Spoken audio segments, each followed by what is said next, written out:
Yes guys, it's Dan from Kilo Wipers. Today I'm going to show you how to fit our Mark 7 Fiesta Wiper Delete Kit.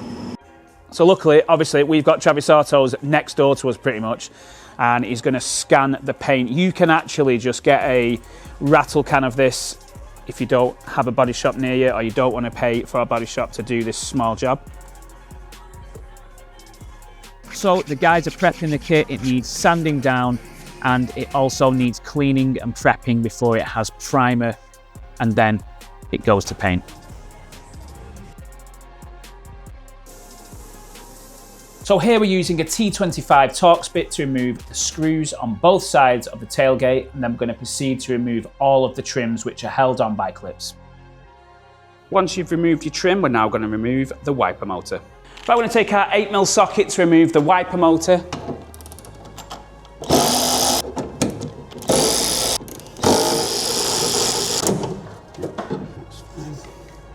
Cool. Then we're going to release your power supply. And the motor's removed.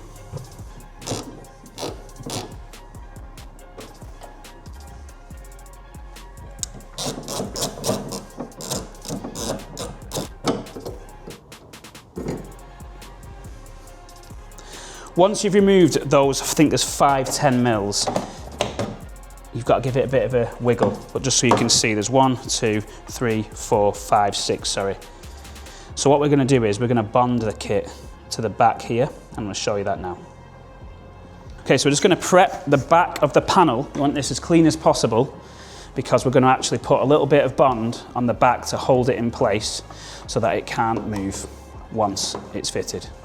So obviously, Trav's painted our kit. You guys can rattle can this if you need to, or you can send it to a body shop, whichever you prefer. And then we're going to fit this from the inside of the panel. We've got these two little tabs here, and they're going to locate inside of these locator tabs.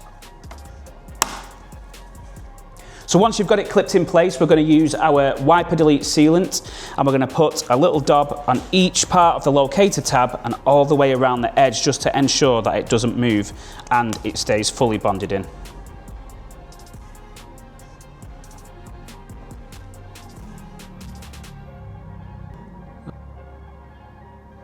If you want to use a rubber glove and your finger just to smooth that sealant off. So as part of the kit, you're going to get a waterproof rubber bung, and that's going to sit inside this hole to keep water out of the tailgate. And now we're going to just locate the tabs back into the holes. Use your bolt holes. Nice and gently push it in. So it's going to reverse the steps you've already done, which is put the 6 nuts back on the bolts, and this is fitted fully back on. So guys, that completes the install. As you can see, it is really clean. It's probably going to be as clean as you can get this without actually smoothing the panel out. There's a lot less work, and you guys can paint this at home if you're not too fussy on colour match, but I think this looks really clean and OEM plus.